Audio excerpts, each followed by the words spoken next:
નમસ્કાર, પ્રણામ મિત્રો.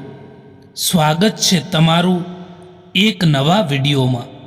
દોસ્તો, આજનો વિડીયો જે લોકો વધારે પડતી ચિંતા કે ટેન્શન કરતા હોય છે એમને ચિંતા કેવી રીતે ઓછી કરી શકાય, કેવી રીતે દૂર કરી શકાય એના વિશે છે. ચેનલમાં નવા હોવ તો લાઈક, શેર અને સબસ્ક્રાઈબ જરૂર કરો અને વિડીયોને અંત સુધી જરૂર જુઓ, જેથી પૂરતી માહિતી મળી શકે. તો ચાલો શરૂ કરીએ. નંબર 1, વધારે પડતો પોતાના હોવાનો ઢોંગ કરનાર લોકો એક દિવસ બતાવી જ દે છે કે તેઓ પરાયા છે.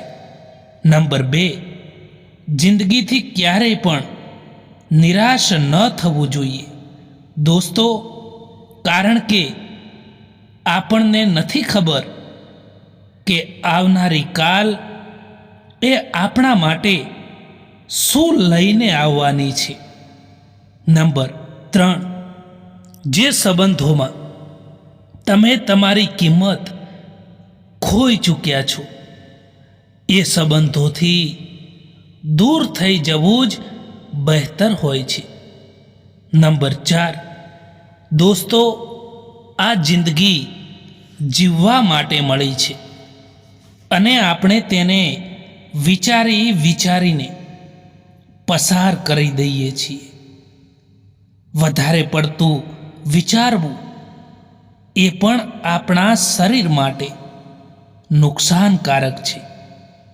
એટલા માટે જરૂર પૂરતું જ વિચારો અને જિંદગીમાં હંમેશા મસ્ત રહો અને સ્વસ્થ રહો, કારણ કે જે પણ થવાનું છે એ થવાનું જ છે.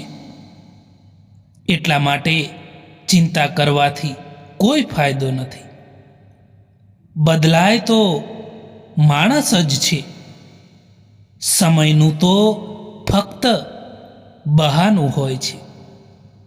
કાંટા ઉપર પણ દોષ કેવી રીતે આપવો? પગ તો આપણે જ રાખ્યો હતો, એ તો એની જગ્યા પર જ હતા.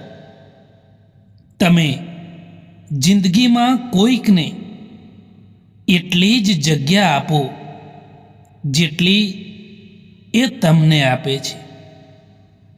તમાશો લોકો નહીં, પરંતુ આપણે ખુદ બનાવીએ છીએ આપણી જિંદગીનો.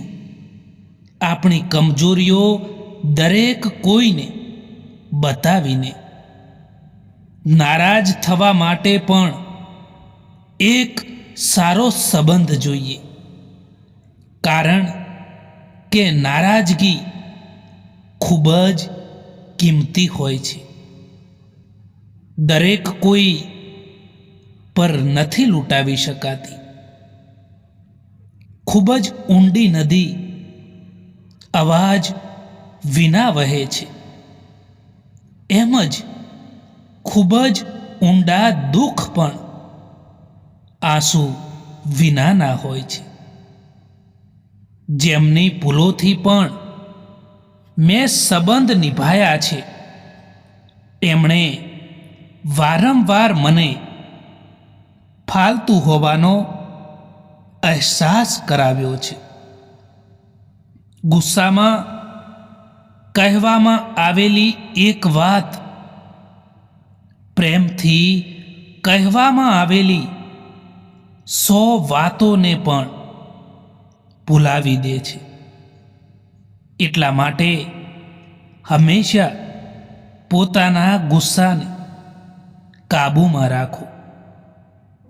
કહેવાવાળા તો ગમે તે કહી જાય છે, પરંતુ તેઓ એ નથી વિચારતા કે સાંભળવા વાળા પર એનું શું વીતશે.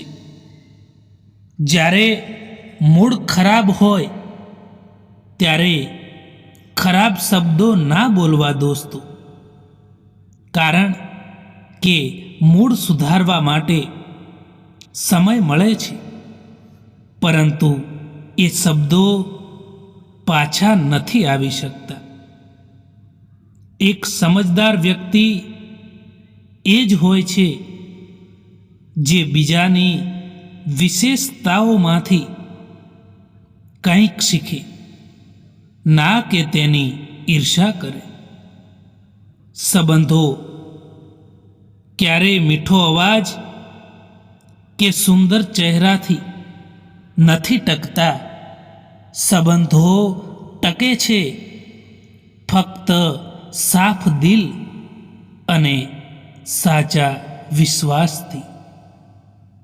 કેટલીક વાર કારેલાથી કડવા લોકો પણ જિંદગીમાં કામ આવી જતા હોય છે, અને ખાંડથી પણ મીઠા લોકો છેતરપિંડી કરી જતા હોય છે. ખરાબ આદતોને જો સમયસર ન બદલવામાં આવે તો એ આદતો આપણો સમય જ બદલી નાખે છે. કોઈને આવવાથી કે કોઈના જવાથી જિંદગી નથી બદલાતી, પરંતુ હા, જિંદગી જીવવાનો અંદાજ જરૂર બદલાઈ જાય છે. જે લોકો સમય જોઈને તમને ઇજ્જત આપે એ પોતાના નથી હોતા, કારણ કે સમય જોઈને તો ખાલી મતલબ જ પૂરા થાય છે. આત્મવિશ્વાસ એ શક્તિ છે જે તુફાનોને પણ બદલી શકે છે અને સંઘર્ષ સામે ટકી શકે છે, અને પાણીમાં પણ પોતાનો માર્ગ શોધી શકે છે. વાણી જ માણસનું ઘરેણું છે, બાકી ચહેરા અને સુંદરતા તો ઉંમરની સાથે બદલાયા કરે છે. એટલા માટે પોતાની વાણીને સુંદર રાખો. તમારા દરેક કર્મનું ફળ જિંદગીમાં કોઈક ને કોઈક રૂપમાં તમને મળે છે, એ હંમેશા યાદ રાખજો. લાગતું હતું કે જિંદગી બદલવામાં સમય લાગશે, પરંતુ ક્યાં એવી ખબર હતી કે બદલાયેલા લોકોએ જ જિંદગીને બદલી નાખી. પોતાને આગળ વધારવામાં એટલો સમય લગાવી દો મિત્રો કે કોઈની બુરાઈ કરવાનો સમય જ ના મળે. જીવનમાં ખૂબ જ ઓછા લોકો આપણા પોતાના હોય છે, બાકી તો બધા લોકો મતલબથી આવતા હોય છે, અને મતલબ પૂરો થયા પછી જતા પણ રહેતા હોય છે. જીવનમાં જો તમે શાંતિ ઈચ્છો છો તો બીજાથી ફરિયાદ કરવાના બદલે પોતાને બદલતા શીખી લો. જિંદગીમાં કેટલાક લોકો એવા પણ મળે છે કે જે અજાણ્યા હોવા છતાં પણ આપણા પોતાનાથી પણ વધારે સ્નેહ અને સન્માન આપી જાય છે, અને કેટલાક લોકો આપણા હોવા છતાં પણ દગો આપી જતા હોય છે. જે લોકો તમારાથી વાત કરવાનું બંધ કરી દે છે, એ લોકો બીજાથી તમારી વાત કરવાનું શરૂ કરી દે છે. મિત્રો, આ વિડીયો પસંદ આવ્યો હોય તો આ ચેનલને સબસ્ક્રાઈબ જરૂર કરો અને તમારી કિંમતી કમેન્ટ પણ જણાવો. વિડીયો જોવા માટે આભાર.